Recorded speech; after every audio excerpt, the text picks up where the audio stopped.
in my tumbly. That's telling me it's time for a small smackerel of something sweet. Sweet Jesus, Paul, that's not honey. That's the strength and will required to restore the Roman Emperor. Oh, bother.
Anyways, here's Wonderwall.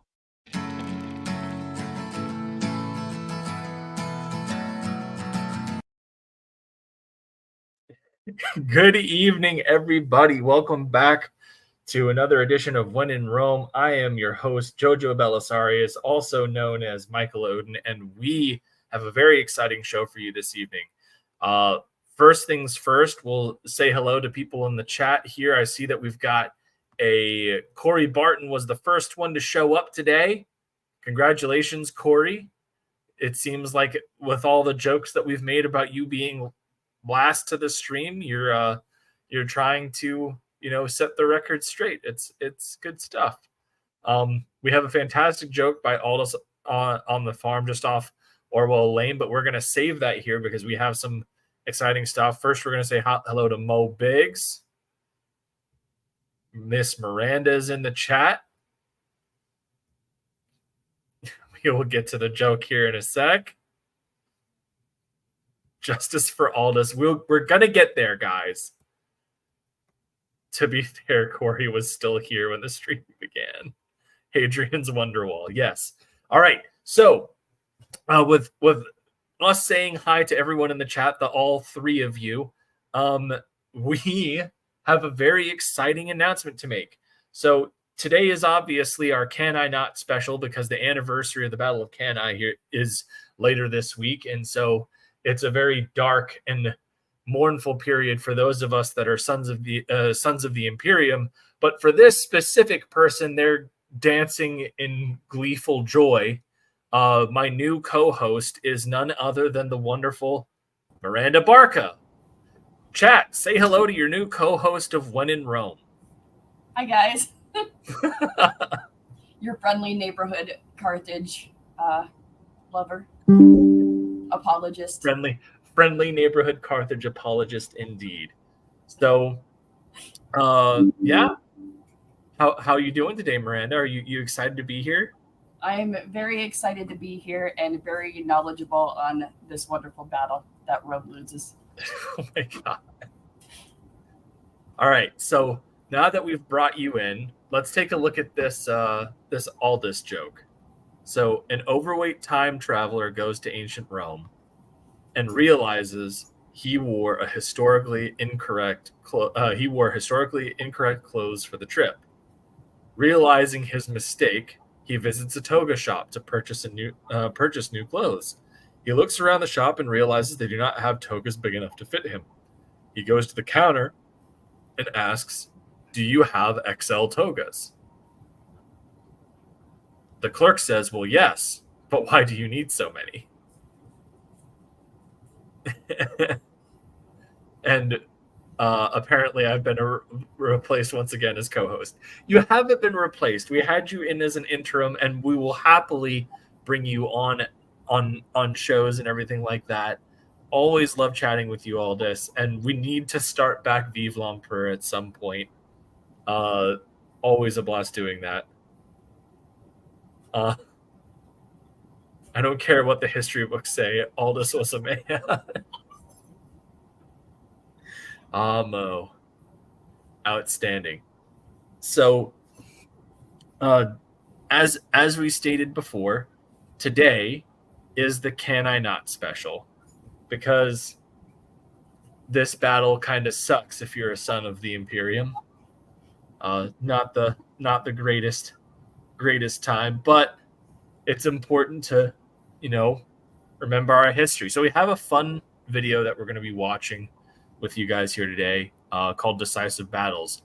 But really quick, before we get there, let's take a minute to look at some solid Roman shit posting that our lovely co-host has brought together here today. So I'm gonna share screen this. I dug deep. All right. So I was actually talking to Miranda about this before the stream. This cartoon guy is not supposed to be Cato the Elder, but he looks just enough like him to where, like, I really wish that somebody had gone in and just touched up a few details to make him look like the spitting image of Cato the Elder. Is fantastic. I wish I spent more time advocating for the destruction of Carthage. You think there's someone worse than a Carthaginian? A Gaul? Good one, Goyle. Average Carthaginian story. And then Hamilcar, not that Hamilar, told Hannibal, not that Hannibal, that Hanno, yes, that Hanno, and Hasdrubal, no, not that Hasdrubal. And that is like so accurate with Carthage history. Oh yeah, no, like those are super common names. It's like John and Joe. Like now, it's like some of the most common names in existence. Whenever you look at, like the history of Carthage, there's like 20 of them. It's the same thing even when you're looking at Macedonian history. It's like, how many Ptolemies, Cleopatras, and Alexanders are there? Right. Too many. I feel like this one's me. We've got a Nicole Rogers joining us in the chat. Nicole. I'm here, Tater. Woo! Mo Biggs is saying is being the welcoming wrench that he is. Nicole, just make sure you don't talk about any weeb things, or else that's an immediate ban from Mo. He doesn't tolerate the weebery. It's his thing. All right. Could you briefly explain the Punic Wars? Wait. Oh God. Oh, if only there were this much of primary source documentation on the Punic Wars. We've lost so much. We have. We should kill Assad. What controversial military take will have you like this? Talking about Carthage.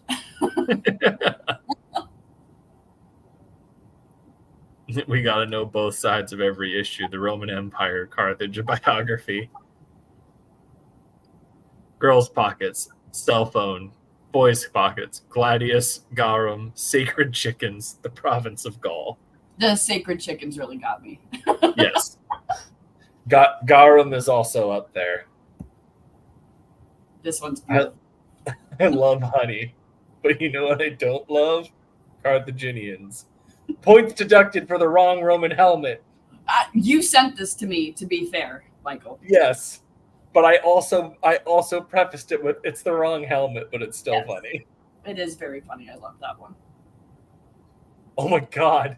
Yes. This is one of my favorite ones. I don't even know what to say.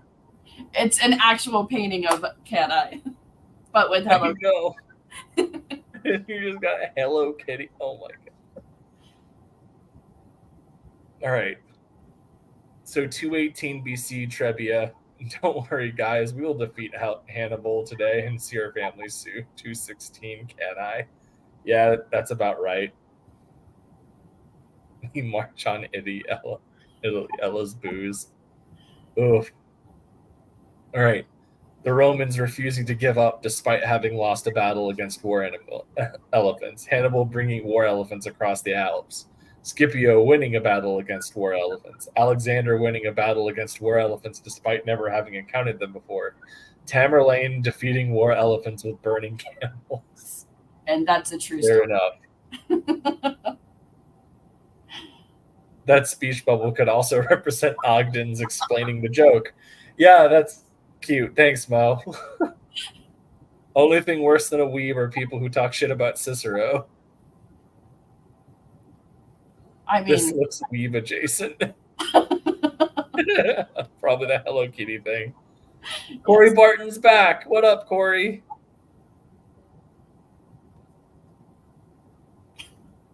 All right. Go away, Roman Empire, carrier of war. I also carry roads. Aw. It's for war. God damn it. Yes. and Roads. those. That's me. That's your Yep. lovely icon here. This is when we were looking when we were generating her little avatar. We did I did Miranda Barca riding a war elephant, and this was kind of perfect. So It's fantastic. we have wrapped up our meme. Aldous says 1,000 points for Tamerlane reference. You have to. So, Oh, I apologize. 10,000 points for Tamerlane reference. either way, it works for me. Nicole Rogers says, Oliphant. Close enough. Yeah. All right. Reference. So, got to get some Tolkien in. Yes. Have to. All right. So, decisive battles. Battle of Cannae. Let's get this party started. So, I mean, obviously, Battle of Cannae is, to kind of give a preface, is probably one of the most famous battles of the ancient world. It's a massive military loss for Rome, and is one of the few examples historically of a perfectly executed double envelopment. And also, it's the bloodiest battle that happened in history up until World War II. I guess that's probably true. I'll tell you Are why. you sure? Even Battle of the Somme in World War One? I'm pretty certain. Like maybe if you're just going based off of casualty count, I like 50. the term bloodiest battle is Well, one of those things that I'm always iffy about, because it's like, I don't know, man. The trenches of World War One were pretty freaking brutal. Right, but I mean, I don't know. I guess I'll have to get like a 100% source. Like I'm fairly certain that it's that because of casualty count. At which case, I would that's probably accurate. Like, you don't see casualty numbers like that again until like stuff like the Battle of Stalingrad, or the storming the beaches at Normandy, specifically at like Omaha. So, and even like the Battle of the Bulge has a whole bunch in Operation Market Garden. But anyways, so today we're going to be watching this video called Decisive Battles, Battle of Cannae. The video overall is very good. It's going to be very fun because we're going to be able to kind of shit talk the guy who is doing it, because he's taking it very seriously. And it's like all done with Rome Total War engine, and it's 7 years old. So we can kind of poke fun. But I mean, it objectively is a very, on the whole, strong video. So before we get into that, let's take a look. Let's check in with our chat. 10,000 points is now worth what 1,000 points was. Ogden inflation at work. Wow. Why are we talking? Bloodiest battle. Why are we talking about the siege of Baghdad? You're missing an H there. It was more difficult to accurately assess the blood amount with all the trench irrigation. I don't know if there was much trench irrigation. That's kind of why trench foot was such a big problem. All right. This plain behind me is where the legendary leader Hannibal hurled the army of Carthage against the might of Rome in 216 BC. I'm Matthew Settle. Over 100,000 men fought in a battle to the death. You wanted me to stop? No, I was just saying it's not very subtle. It was more. Oh, we already read that one. Sorry. Over half of them died here in Cannae. Today, this land is part of Puglia in southern Italy. It's hard to imagine what it must have been like then. But now, with new video game technology, you are about to see this great battle as never before. There was a point in time where this was impressive. The vast numbers of soldiers, the troop formations, how they fought, and how the battle was won. Get the view the generals wished they had. Now, hold on. Decisive battle. See this great battle as never before. I need to see something. The vast numbers of soldiers, the troop formations, how they fought, and how the battle was won. Get the view the generals wished they like had. That one soldier now, at the beginning of the formation lost his knife mid sword stroke.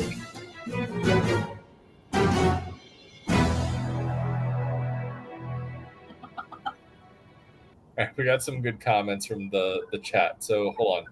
This dude was born to get viewers in the mood for war with that punchable face and voice. New, circa 1997. I mean, I'll give him credit. So this is a 7-year-old video, so it's probably using Rome Total War Engine 1. But yeah. I like when you brought this video up, I was like, I've seen this one. Scoff all you like. This is melting his Voodoo FX. Hello, ancient video game technology. Wow. He's trying to get Wolvo and Michael T to watch the show. All right. We shall keep going. All right. This is all that remains of the Roman town of Cannae. But 2,000 years ago, these fields saw Rome's mighty legions battle against one of the greatest military minds in history. Also, I don't know if we can take a look at the Roman town of Cannae and say that that's contemporary with the actual battle. I don't know. I'd have to go look and see when Cannae was actually established. Right. I was thinking that was going on about when these ruins were like when these ruins date back to. Because I don't know if that town was actually there. I think it was just kind of like plains at that point in time, right? I'm pretty sure that that's what it was, and then after they built something there, so I feel like that's kind of getting in the way.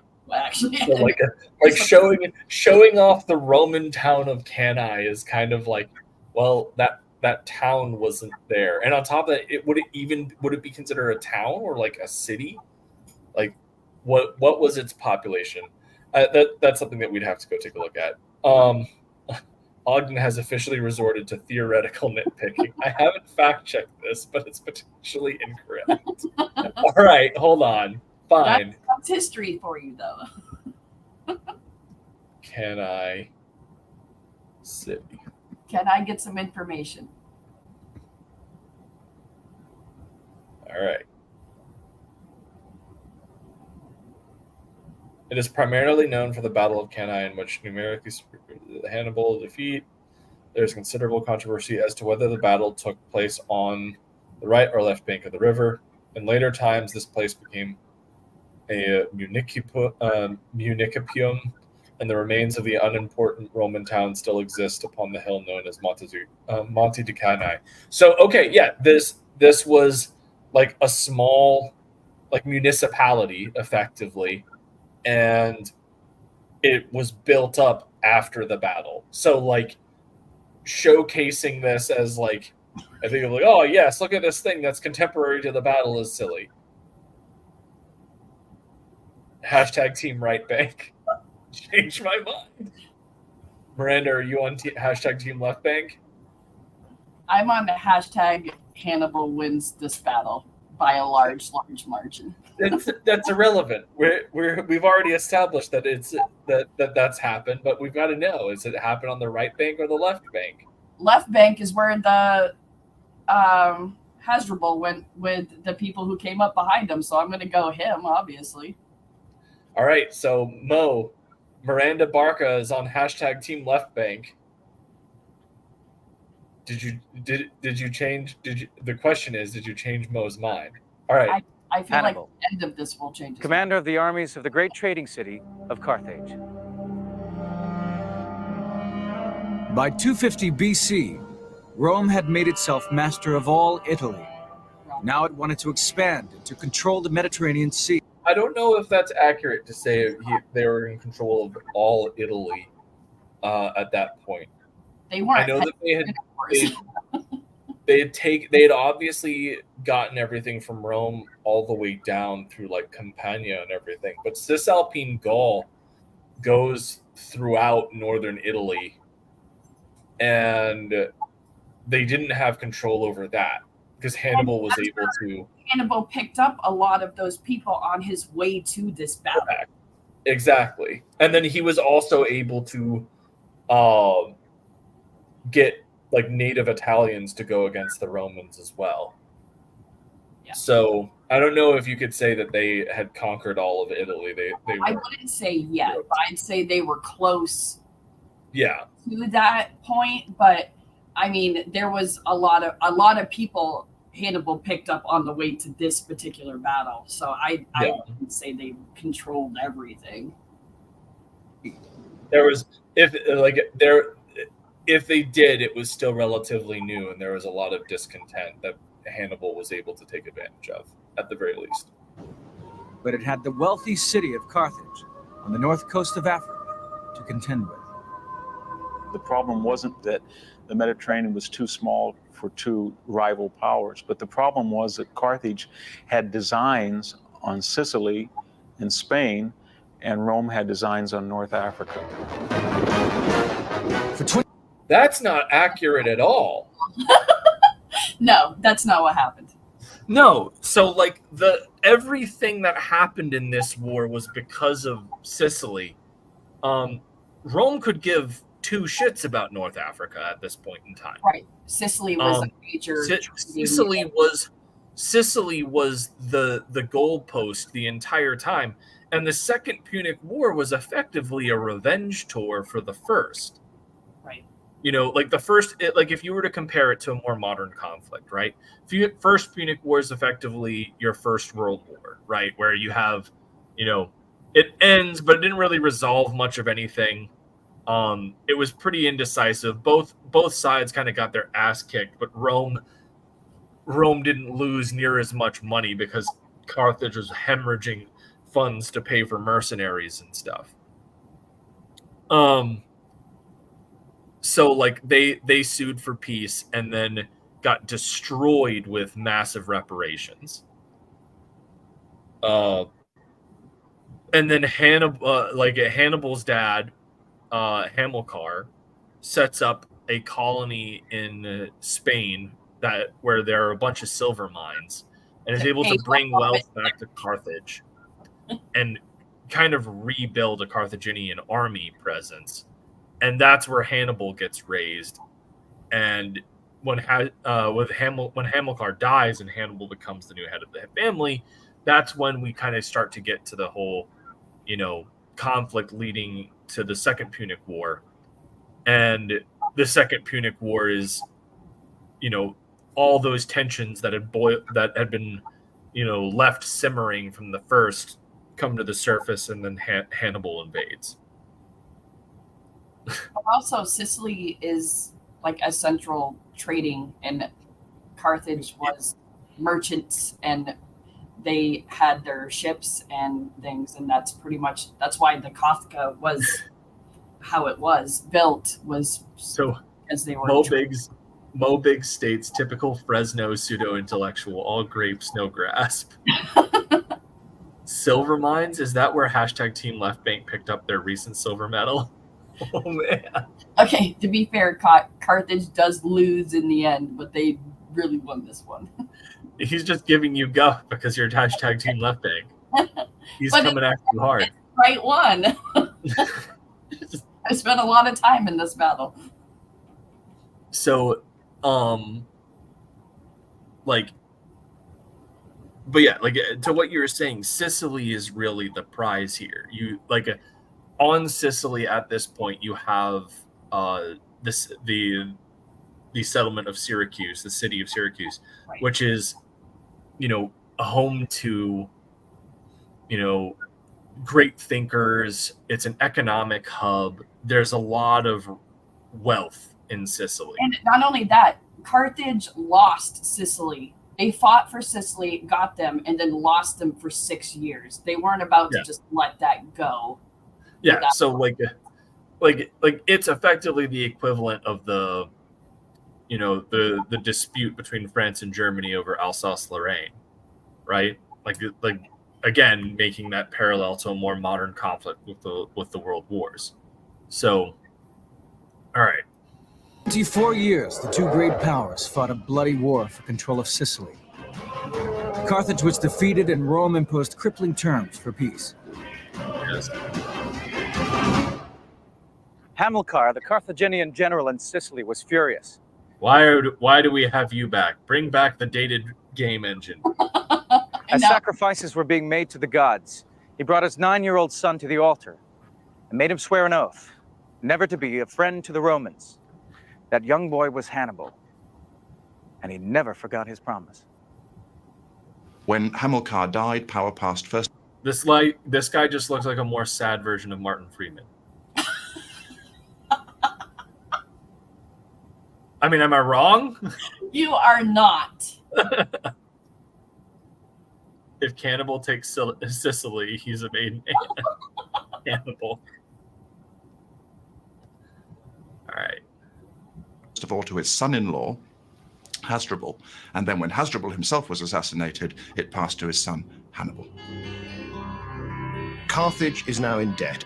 It's got to pay the Romans off money every year. It's lost a lot of its territory. Hey, look, it's your favorite guy ever, Adrian Goldsworthy. I have the book that he's under the author of, and it is amazing. And he is a fantastic author of like Roman history, Carthage history. He's written Adrian Goldsworthy is pretty amazing. fantastic. So they decide to create a very. What were you saying, hun? I said I posted his book this morning. It is great. Yeah, I saw. Can I? Yes, can I? It's you say it with excitement, and I say it with dread. It's all good. Goddamn Carthaginian apologist. It's ridiculous. It's not a forest. Shouldn't be scared. Look, man, forests can be scary too. Everything's all is coming up all sunshine and roses until some crazy ass Germanians are screaming "Du hast" in the woods. That's true. Solid, very wealthy province in Spain, and also a very strong army. Rome was worried by the recovery of Carthage and was just waiting for an excuse to strike again at its old enemy. Okay, so not accurate at all. Rome genuinely didn't get Rome had very little suspicions on what was going on in Spain with Hannibal and everything like that. At this point in time, the amount of reparations that Carthage had to pay were so insane that it was pretty much like, what are these guys going to do? I do think that they were starting to get a little bit touchy solely because they had allies in Spain that, Hannibal was kind of encroaching on. And so they came in to kind of, try and mitigate that. But we've got we've got a couple people that have joined the chat. Hold on. We've got Creators Outlet. What up, Will? Thanks so much for stopping by. Hail History Nerds. We got a Dean James. Comics Mate. What up, bud? Goldsworthy is so respected, he gets his hair cut at the barber college for free. Oh my gosh. That would certainly explain a lot, Mo. A great historian he is. A great haircut he does not have. I mean, that's expected, isn't it? I mean, maybe, but I'd certainly expect a bit more than a bowl cut. I mean, Tom Holland. Tom Holland just has like a crew cut. I guess. He has like short hair that he kind of spikes up at the front, which is fine. It's acceptable. When Hannibal attacked a Spanish city loyal to Rome, they saw the perfect excuse to go to war. But Hannibal decided to attack first. Yes. Because the Romans looking for a perfect excuse to go to war definitely would allow the Carthaginians to strike first. That makes sense. Hannibal works out that the only way to defeat Rome is to go right to the center, to go to Rome itself, go to Italy, and beat the Romans there. Hannibal's strategy is one of the clearest cases in history of attack being the best form of defense. In 218 BC, he began his march north through Spain with an army of 100,000 men and 37. So we're going to go build up the fact that he made the attack at Saguntum and then not show it. But we do have this really pretty dated total war engine. Mo Biggs, why did they have to use the Wii version? Oh my god. Elephants. Then Hannibal did the unthinkable. He crossed the Alps into Italy in the dead of winter.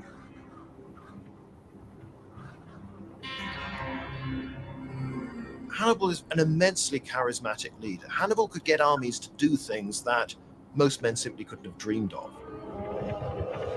Somehow an army with Hannibal in command could go that little bit further. He was still a young man, only in his 20s, but his hatred of Rome drove him and his army onwards. The Romans got their first taste of Hannibal at the Battle of Trebia. And now with new video game technology, we will be able to... Ah, yes. New video game technology. You ready to see this Battle of Trebium? I am. I guess we're getting Hannibal's entire Second Punic War campaign. Although they did point out that he went to Italy but didn't say anything about Pyrrhus being the person that he was inspired by, so I was a little about that. Well, I mean, apparently the Italy was real interested in North Africa, and that's why they fought the First Punic War and then took no territory in North Africa and only took Sicily. Oh, you mean Rome? Yeah. Yeah. Yeah. Yeah. Yeah. This isn't a great example of. I wanted to be part of it. Nice.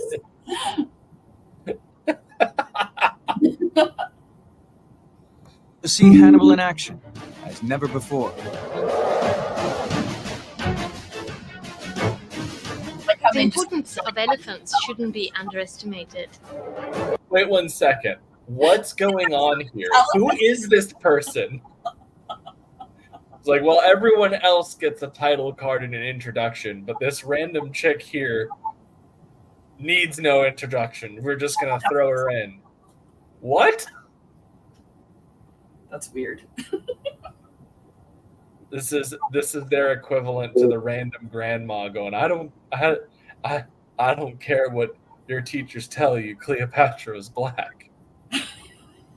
Jesus. All right, let's keep going. They were never used as pack animals. They were only used as weapons. And they were very important for his image. We know of coins that... now she gets a title card. Barbara Graziosi. Okay. We still have, in fact, coins with the image of Hannibal on the one side and an elephant on the other. The Roman legions were crushed by Hannibal and his war elephants. The next year, it was the same story. Hold on. We need to look at this. The Roman new legions were war crushed engine. by Hannibal and his war elephant. Are you noticing that the bodies are flying around closer to the camera than the elephants are? Yeah. That's amazing. I fucking love it. She's the streamer playing the game. Popcorn yellow stripe smile. The next year, it was the same story. Rome sent a second army and suffered a second defeat at Lake Trasimene. Nothing, it seemed, could stop Hannibal.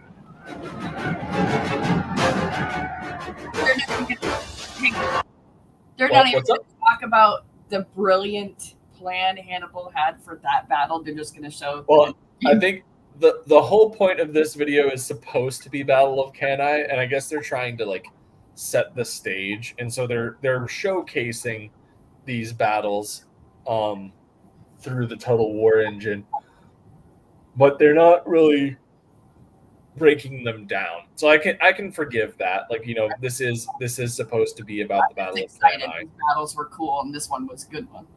Yeah, well, I mean, yeah, Battle of Lake Trasimene is good. I mean, this is the one where Hannibal gives his soldiers kind of a break beforehand, right? Like, yes, like, well, he set up you're good. a fake camp, and then like in the middle of the night, so the Romans would think that they were somewhere else, and then they pretty much just trapped the Romans in this lake and just, you know, got them. It was very well designed plan of sneakery as usual. Yeah. Yes, of course. Pesky Carthaginians. His army rolled on south, through Italy, and rested here on the Adriatic Sea. Hannibal was now less than 100 miles from Rome. He had already killed or wounded 100,000 legionaries. In desperation, the Romans decided to gamble everything on one great battle. They committed 8 legions, 70,000 men. The Romans decided that they were going to go for broke. They were going to create a massive army, twice as big as anything that had faced Hannibal before, and simply smash him. Why are those freaking cavalry soldiers in Lorica Segmentata? Make it make sense. Hold on one damn moment. That faced Hannibal before, and simply smash him. Yeah, why? Why are these guys in Lorica Segmentata? This armor type doesn't appear until the 1st century AD.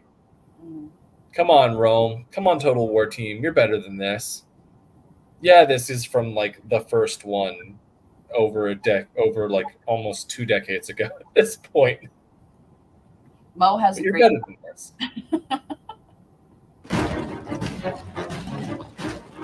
On August 2nd, 216 BC, the huge Roman army... What did you say, Mo? Oh my god. The elephants were less effective in later battles due to pachyderm traumatic stress disorder. Elephants never forget. Love it. The original form BTC. Ogden, they don't even have fingers.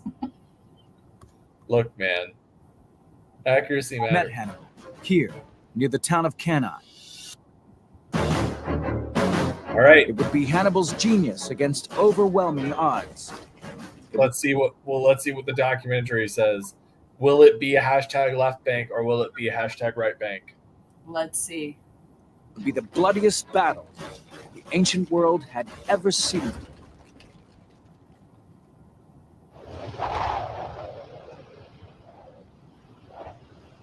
The hot wind blows off the plain of Cannae, just like it did 2,000 years ago.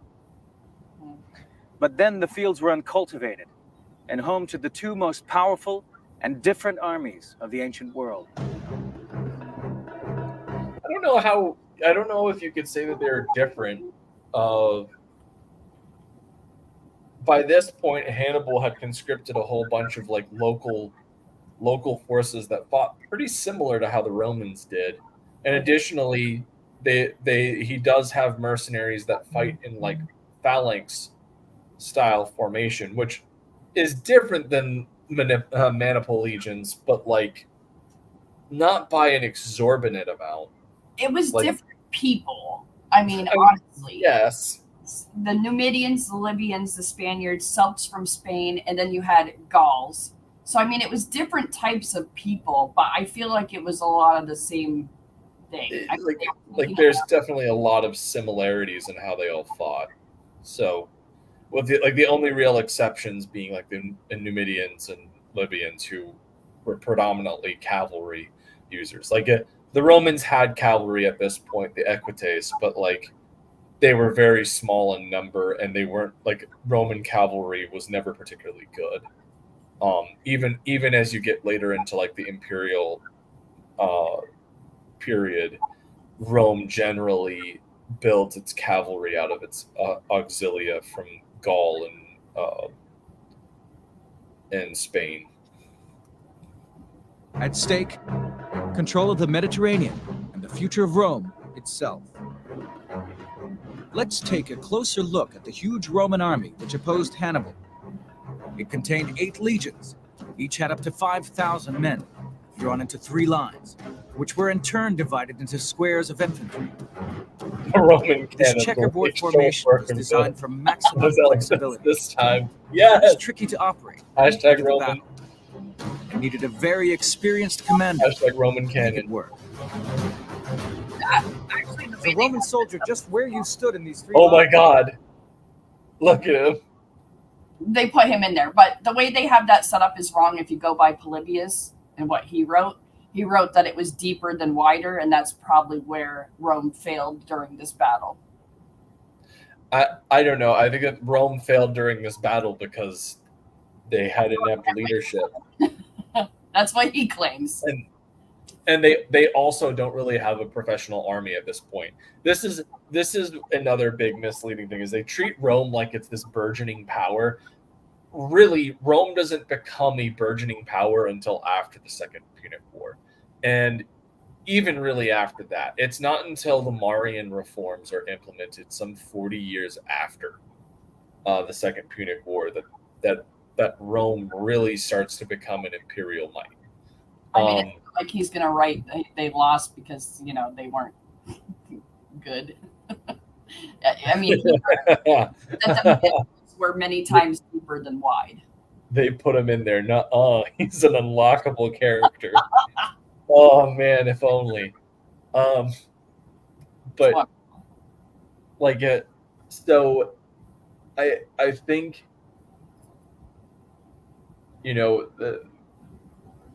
what was I saying?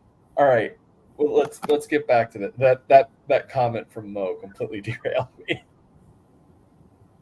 Based on your age and your experience. If you're around 17 to 25, you would take up position right here in the front rank. Okay, that's what it was. Okay, and on top of that, what he is putting out right now is not entirely accurate. It's not based off of age. It's based off of your ownership of property. Yes, age does play a role on certain things. Like your more green soldiers are going to be more towards like the center. But the front was effectively all the poor people that could just be equipped with spears that they could quickly throw and then run away. And then you would go and go based off of that. They're very disciplined. Didn't even give that weirdo a second glance as they watched march past. But that's what I was saying, is at this point in time, the Roman army is a militia. And the way that it's set up is super weird and convoluted. And frankly, it makes you question as to how on earth they managed to keep throwing people at Hannibal. Because the way that it was put together was bizarre. That's something that we could do at like a later stream, is kind of talking about how like the Legion progressed from like the Legion of the early Republic to post-Marian reforms to the Augustan reforms, and so on and so on, and kind of talk about how those tactics shifted throughout time. It'd be a good show. Here you would be in the thick of the action. As a raw recruit, you would become battle-hardened or die. If you survived to your mid-20s, then you would graduate to the second rank of experienced men. This is everything that he is saying is wrong. There is no professional Roman army at this point. It is a complete it is completely militia-based. You answer your call to service when it is needed. Yes, there are units that have more grizzled veterans that come from wealthier patrician families in the Hastati, the Triarii, and the Equitae. But like, most of them were just farmers, weren't they? I mean, well, no. So what you would have is you had proletariats were citizens that owned no property, and they couldn't be in the army. You had to be, in order to serve in the Roman army, you had to be a Roman citizen, which meant you were obviously born in Rome, but you are also a property owner. So the first basic rank were the plebeians, who owned land but were like not particularly wealthy, couldn't afford, a sword and armor and stuff like that. And so those guys would literally just be given like sticks and stones to throw at people and run away. Then you had, I want to say it's the Hastati, who were the younger members of the nobility that like had the ability to purchase arms and armor, but wouldn't necessarily be the most well experienced. Then you'd have the Triarii, who were like your grizzled veterans that specifically fought on like the infantry side of things. And then you had the Equites, which were your cavalry. Usually usually the member of this rank would also be part of your patrician class, as by the name Equites, they rode horses. So you had to be able to own a horse. Like you were providing yourself your own horses in battle.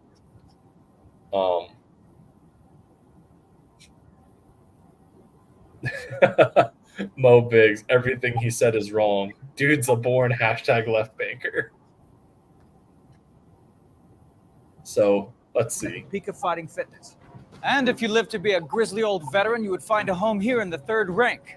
Maybe you wouldn't be so quick anymore, but all that knowledge and experience would help get the army out of a tight spot. Oh, of course. Let's take a look at what Hannibal and his army would have seen.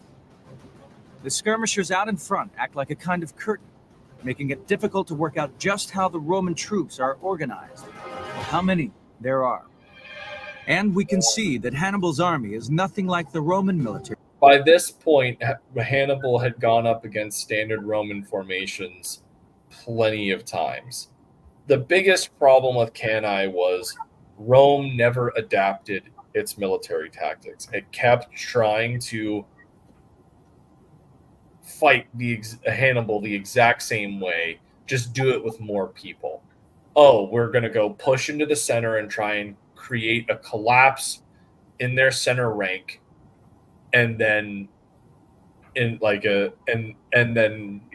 chaos will ensue, and this, that, the other.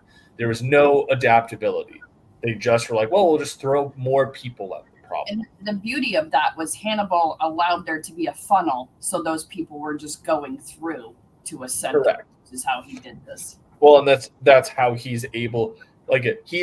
Hannibal is literally the only person to have done a perfect double development multiple times intentionally, and it is because the Romans were so set in their ways that they would not adapt to his tactics. That was until Scipio Africanus. There was also technically another Roman who fought Hannibal smart, but he doesn't stay in command long because the Romans don't like how he commands, and that is a guy named Fabian, which is where we get the Fabian tactics, tactics term. He effectively ran a campaign of guerrilla warfare, small skirmishes to pick off Hannibal's resources and keep him chasing him. But then when Fabianus had to frickin' bail out another consul who bit off more than he could chew by going head to head with Hannibal, Fabian finally had to. But wasn't it more because he was waiting, and the Romans were like, "You're not bringing." No, it had nothing to do with the fact that he was waiting. It was the fact that he kept running away. But that's and what the Romans saw that as cowardly. But the whole point was he was literally leading Hannibal on a wild goose chase through the Italian peninsula and letting him wear down his supplies because he knew that Hannibal would eventually run out of supplies and would have to seek help. And Hannibal was effectively a rogue element from the Carthaginian state at this point. And point of fact is that's really how he's going to end up losing the Second Punic War at the Battle of Zama. Is he doesn't have support from Carthage.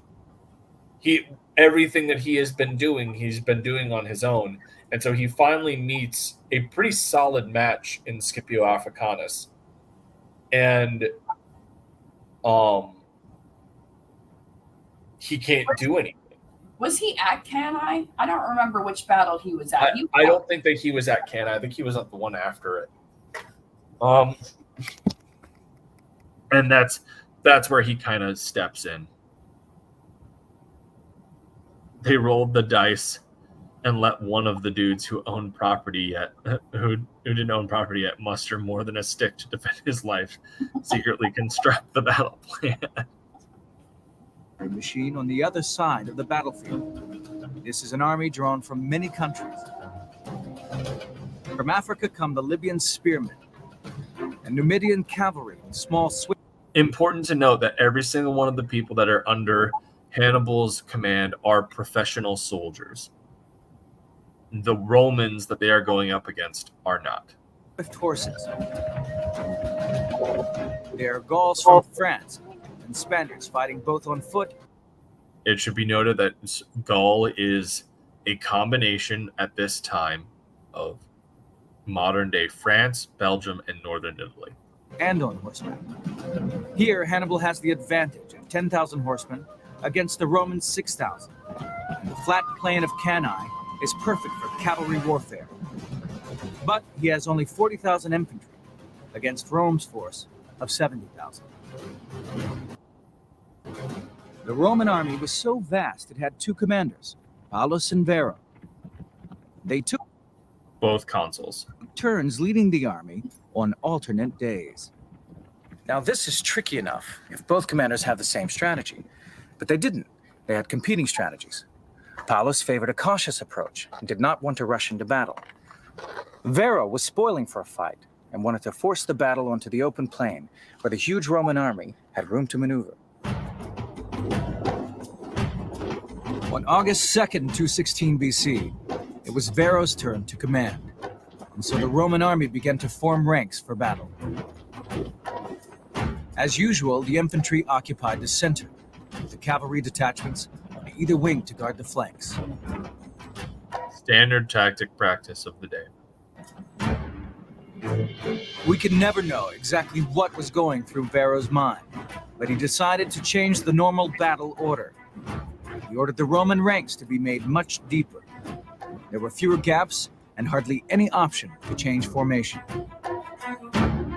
Either through great wisdom or utter folly, the consuls had agreed to stack the legions to create depth and shock.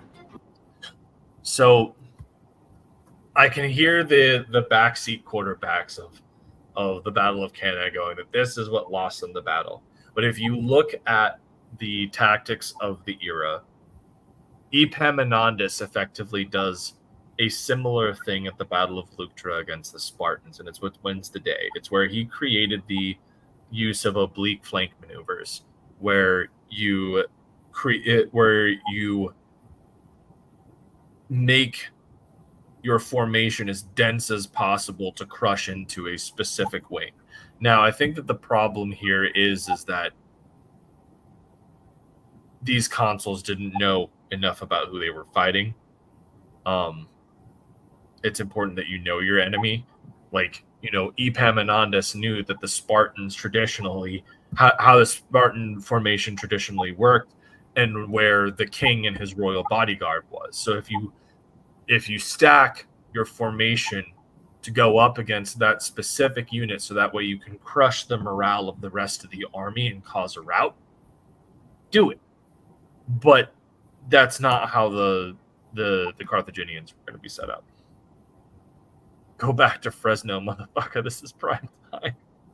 Imperator Bancroft was notoriously intimidated by Libyan spearmen. Yes. Yeah, I think it also can be said that Hannibal wanted Varro to make the mistakes that he made because he knew he was going to. Like, Varro was a typical Roman commander. We have to showcase fortis and virtus, right? Like we've got to go in there and show our strength and show how virtuous we are as soldiers of the Roman Republic, right? Like he is baiting them based off of their national pride, which is why Hannibal, like in these battles, Hannibal is very seldomly the one to make the first strike.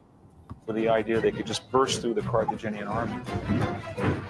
They'd given up flexibility in exchange for power. And so Hannibal devised a trap. He massed his Gauls and Spanish troops in a crescent formation that curved outward towards the Roman lines. He seemed to be inviting an all-out attack on his outnumbered force. Even his own soldiers must have wondered what he was up to. He had placed himself... Oh my God, he came out of nowhere. I'd also like to point out the Numidian cavalry did not wear armor. They had a small circular shield like the one that they're holding there, and just a rope around the horse's neck. They only used voice and knee gestures to, maneuver the horses, and they had a javelin or a short spear, and they had none of the armor that's being shown at all. Which I think they were predominantly like in silk cloth and stuff. At the most vulnerable part of the line, at the center, the fighting would be fiercest. They had to hold the advance of this huge Roman steamroller. He was there to encourage what he knew to be the weakest part of his line. Except the genius of Cannae is that he kind of lets them funnel into the center and tricks them into thinking that they're breaking apart, and instead he traps them in no double envelopment because they were smart. Like Hannibal knew his enemy. Hannibal downloaded the expansion pack just in the nick of time. And like I told to some extent, he may have been to see what this looks like visually. If you watch Game of Thrones, or if you watched it, most people have, the Battle of the Bastards is based on this battle, so you can see exactly, pretty much what he did, because they used a lot of the same. Yeah, until Sansa comes in at the very end. Yeah, it's pretty much. But I mean, I'm talking about how they funneled people in, and then a lot of it is true to the battle in some ways. Yeah, no, 100%. You and Greyjoy, not Greyjoy. Why am I blanking on his name? Ramsay Bolton. Yes. Pulls a Hannibal Barca and pulls a double envelopment in Battle of the Bastards for sure. Appealing to the sort of emotional, the warrior culture of the Gauls in particular, who made up a lot of these units. This was a culture in which you were supposed to excel, do the spectacular, to stand out in front. Strangely, Hannibal had left his best troops, the Libyan spearmen from North Africa, in reserve on the flanks of his army. Were the Libyans using Sarissa? No. Okay. Not me. That's a choice. So So the reason why I'm asking this to the chat, these spears are called Sarissa pike. And this unit is very clearly a Macedonian phalangites. Yes. And I was wondering about that. So, all right, that's a choice. I mean, they could have used something, but I highly doubt that it would have been that particular weapon. So, yeah, like I said, there's a lot going on here. I'm looking it up right now. Spearman.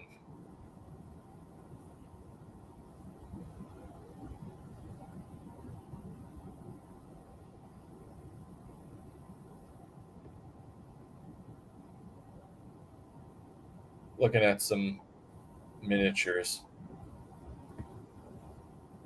Yeah, no, they're definitely not using phalangites or the Sarissa pike. They're more similar to like a phalanx. I don't want the. All right, so here's. And I mean, I think they would have used a lot of looted armor. They would have used whatever they could find a lot of times too, coming from other battles against the Romans and pretty much whoever.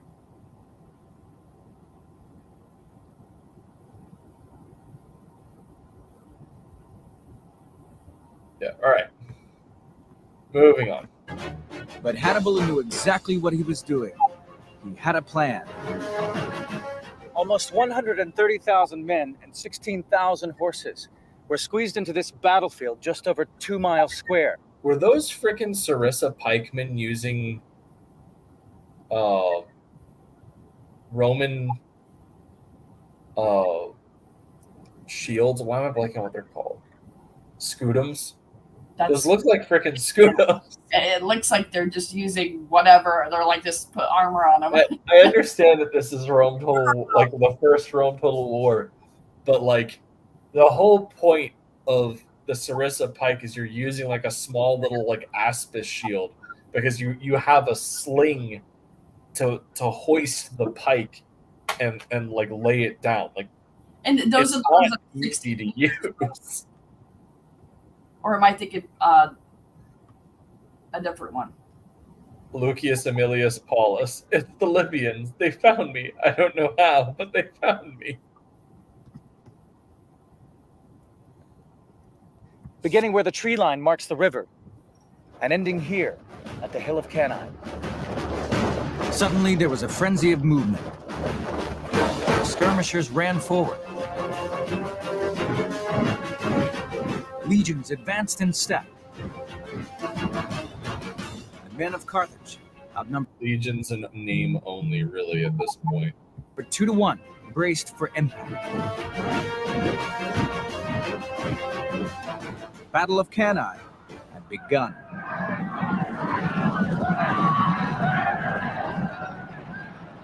Hannibal sent his heavy cavalry straight for the Roman horsemen under Paulus.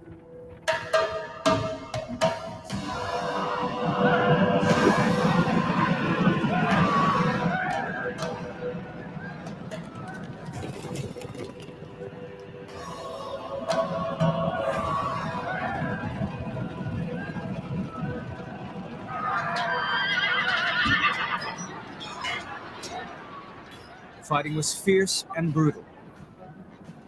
Meanwhile, I think that those are Hannibal's Gauls Numidian cavalry charged the Roman left wing under Varro. While the cavalry battled, the 8 legions of Roman infantry rolled forward towards Hannibal's position. Did those Numidians have onks on their shield? Yes, it's totally. Fighting was fierce and brutal. Arms outstretched. Meanwhile, Hannibal's Numidian cavalry charged the Roman left wing under Varro. While the cavalry battled, the 8 legions of Roman infantry rolled forward towards Hannibal's position. You know what would be like really funny is if we got to see like the behind the scenes of this and like see how many times it took for them to actually replicate Cannae perfectly and how many times the CP actually outmaneuvered the players. Funny. Yeah, or so the PC. the symbol for Carthage should be a crescent moon above a sun disk, or Yeah, which they have on a bunch of them. which is, the Punic goddess. The host always looks like he's posing for the world's most cringe album. Yes. Yes, he does. Oh my god. When they got to within 15 yards, each legionary threw his spear, the pilum. No. No, I can't. No. I was waiting for it. All right. The pilum is not a thing at this point in time. It's not a thing. They had javelins. Yes. Hold on.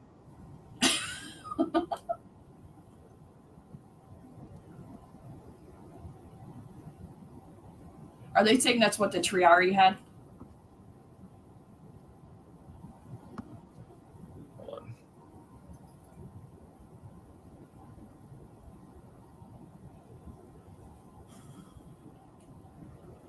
I mean, they might have at that time. Times. No, I am like, I know that it's a Samnite weapon. Battle of Telamon. 225 BC. It's a Punic War. All right, so I guess they could have been using pilum by this point. It's pretty close. But it would have only been the Triari, right? Yeah. And that would be it. So it would only be certain people in that army that are using that weapon. Hold on. Use pilum at Cannae. I mean, they have a range of 30 meters, but they're only effective for half. So the first line was the Hastati armed with a pilum and the gladius. All right. I have always associated the pilum as something that comes in the later Republic, but I guess so. They got the pilum DLC. I guess. Fuck it. Why not? Then they drew the gladius, a short stabbing sword of hardened Spanish steel, collided with the Carthaginian crescent.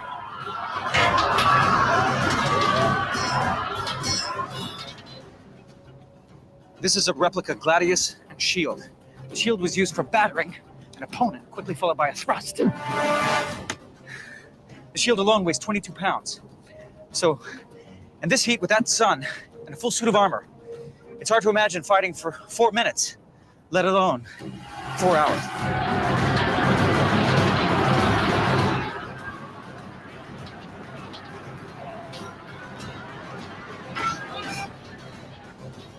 Modern reconstruction of weapon efficacy tell us that a muscular man with a gladius can wield more thrusting power, more killing potential than a spear or an arrow or any other ancient handheld weapon or missile. The sheer weight of Roman numbers was irresistible. Hannibal suffered dreadful losses as the legions hacked their way deeper. Wow, you want to know something funny? I thought this sounded off. The Gladius Hispania that we associate as like the Roman gladius was used at the Battle of Cannae, but not by the Romans. Right. Used by the Iberians on the side of Hannibal. Exactly. And that is how the Romans found out about the Gladius Hispania and implemented it into their own army, was when they got killed by it a lot at Cannae. I like how they're trying to turn the tables on that one. That Ogden just made a gladius of himself. Yeah. Yeah, I mean, it happens. That weight and that heat. No wonder why 3/4 of them are just standing there doing nothing at any given time. That or G-Force 2 is about to crash. Goodness. Oh, gee. All right. The Roman juggernaut seemed unstoppable. Not really. Hannibal and his men were hanging on by the skin of their teeth. Defeat seemed inevitable, but Hannibal was about to spring his trap. I understand that you guys are just trying to make this suspenseful, but like Hannibal knew what he was doing. You're not And to suspense when try that and discount that, I think, is ridiculous. And like more than likely, Hannibal made sure his men knew what they were doing too. Like good commanders do that shit. Dissemination of information is important for any command. Carthage and Rome are fighting for supremacy in the Mediterranean. If they say that shit, that's Things were looking desperate for Hannibal as his men were hacked down all around him, and the legions were pounding into his army like a battering ram. For the Romans, it seemed that one more push would lead to victory. But they were blind to the growing danger all around them. Now it became clear why Hannibal had adopted the crescent formation. As the Roman advance was sucked into the center of the crescent, the Libyan spearmen on the flanks wheeled round from both sides to catch the Romans. Like, outside of the fact that they're using freaking Macedonian pikemen, Yes. this is what a double envelopment looks like. Vice. So you kind of create a fatal funnel, and then you swing your forces around and people in the very center of this mob encircle could them use their weapons. And this is why it's so difficult to. This is getting boring. Next stop, stand 30 feet back and awkwardly jog towards the camera.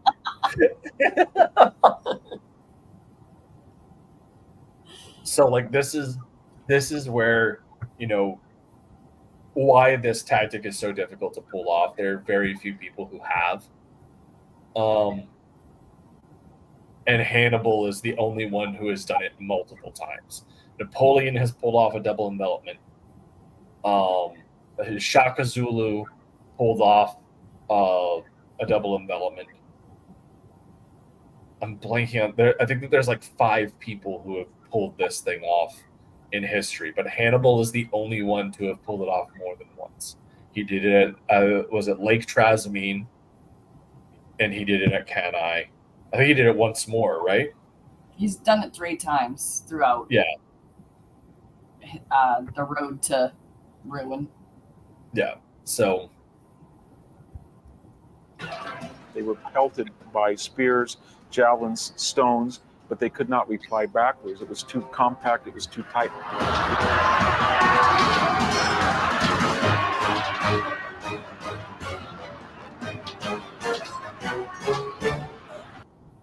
And so when you have this many people being condensed into this pact of a space, now your numbers are counting against you. This is even what happens to the Persian navy at Salamis.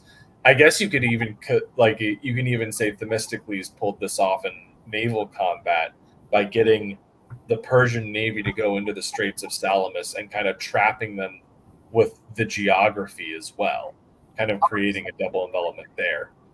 Once you're trapped like that and you're completely surrounded and there's no real room to maneuver, you're kind of screwed.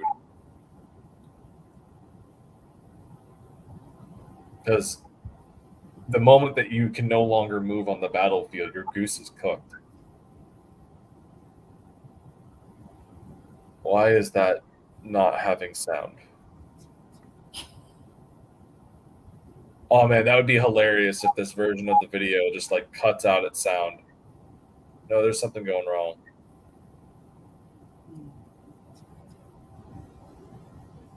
Man, right as we get to the good part.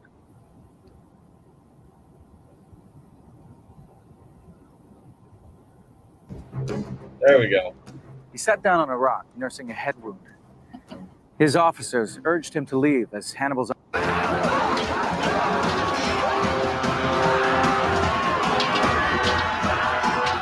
Had they kept their wits about them, they could have had an organized breakout and still rescued the battle. So what happened? Fear happened. emotion happened, panic. It was a matter of spirit and the land and fear and all of those other emotions that explain why one side wins and one side loses. Both of Once the a Roman double commanders were in the double thick of the envelopment action, happens, there's defending no way cavalry you win potential. unless you have an Paulus, outside who had never force that wanted can break this fight, through the rear was flank knocked of from his your horse. enveloping force. He sat down on a I don't know rock, what he's nursing a talking head about. wound. His officers urged him to leave as Hannibal's army was just moments away. He refused, and seconds after they left, died in a hail of javelins. And Varro, who had been so keen for combat, he escaped back to Rome and was forgiven for his defeat.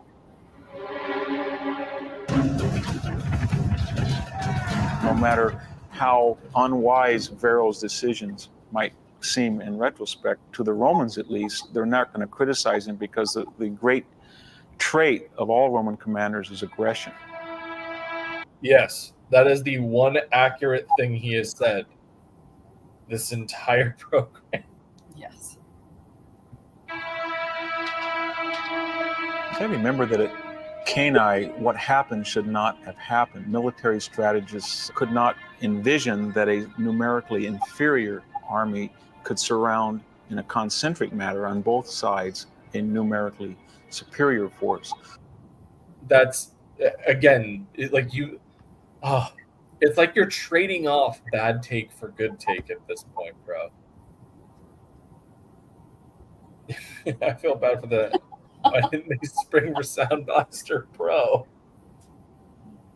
All those men standing shoulder to shoulder, fighting in armor in that blazing heat. The battlefield must have smelled like an anime convention. I mean, yeah, probably even worse. You got to take in consideration that as people die, their battles are like unplugging and shit too. I don't want to hear about unwise decisions from a man with a severely retreating porn battle. That's true. Yeah. So by this point, while a double envelopment had not really happened, Alexander the Great had consistently outflanked larger numerical opponents. Point of fact, his use of the hammer and anvil tactic against the Persians at Issus and Gaugamela were legendary, especially by this point in time. So no, dingus, it wasn't that yes, what Hannibal did was impressive, but mainly in the aspect of he got his opponent to trap themselves, because that's what this really comes down to. Is he successfully baited his opponent into getting tunnel vision and not paying attention to their wings getting enveloped, because this is actually a very easy maneuver to counter. But it takes restraint and it takes situational awareness. And because of the Roman mindset of, as he said, aggression, Rome had its core virtues of on the battlefield of virtus and fortis, right? Virtue and strength, or strength and honor, if you want. You have to be aggressive. You have to plunge deep into the enemy. And Hannibal used this, his understanding of the psychology of his opponent, against them, got them in tunnel vision, and then wrapped his force around their wings. And he does this 3 times in the Second Punic War. Gaugamela, Netflix are taking notes for when they reboot the Smurfs. Lokhtar Ogar. I assume this is her saying peace out. It's getting late. It's orcish. Huh? It's orcish. Yes. How you doing over there, host? It means, like victory. Woo! How are you doing over there, host? I'm doing. Oh man, Nicholas Diak is here. What up, man? I'm the host, so yes, I am here. So Nicholas was actually fantastic guy. He runs he's written a whole bunch of blogs and journals about like neopeplum entertainment, right? And he was one of the first people to do a review of Elysian Fields. Really good dude. He invited me onto this one he invited me onto his podcast, and then introduced me to this other Greek mythology podcast as well. Really good guy. He and his wife are wonderful people. Hope you're doing well, man. It's from Cry. I mean, orcish is orcish.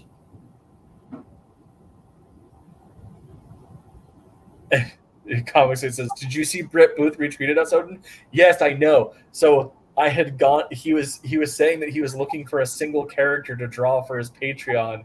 And so I immediately, as soon as I saw that, posted up the Embrace with a whole bunch of pictures for reference. And then he and then posted the link. And so he retweeted the link, and he's apparently drawing Dr. Doom instead. So I commented, as like, I suppose I will accept losing out to Dr. Doom, but one day I will have you draw the Embrace. It is my dream.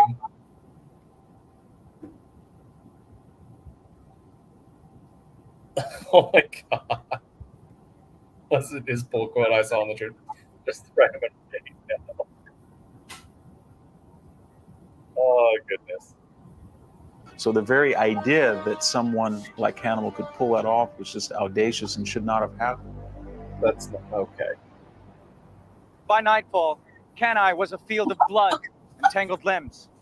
The actual fighting had only taken 4 hours, but nearly 50,000 Romans and 10,000 Carthaginians were slaughtered.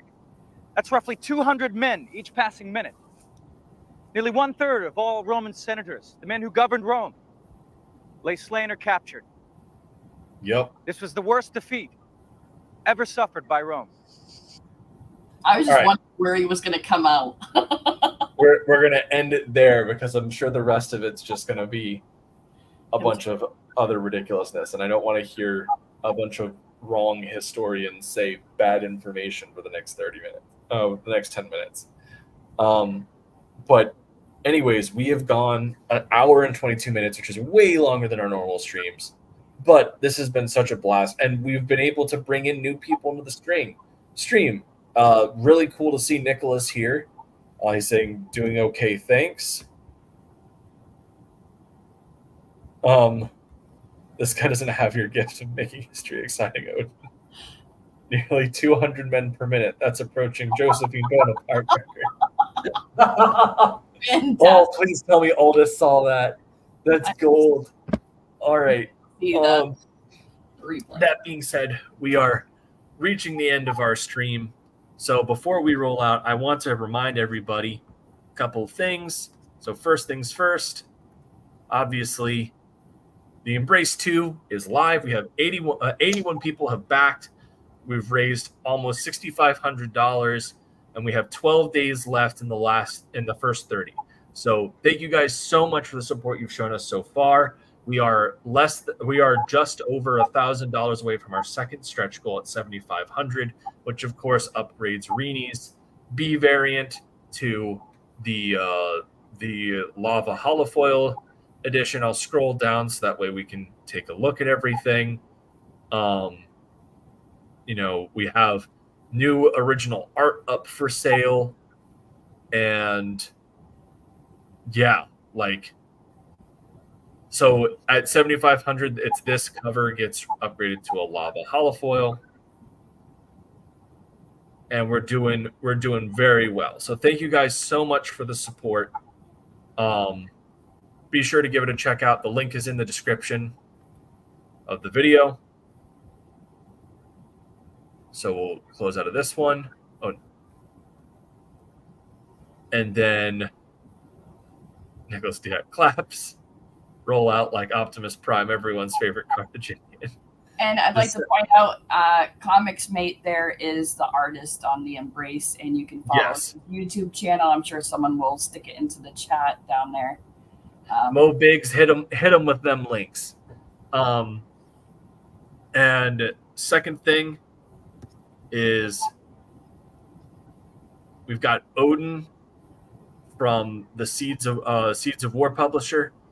I am translating this book from the French to English. It's done by a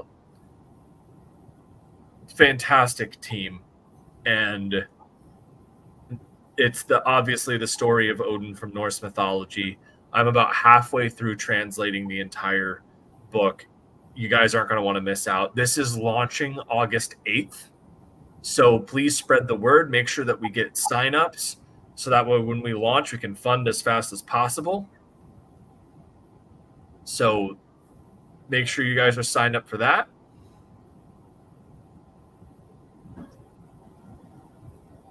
And then finally,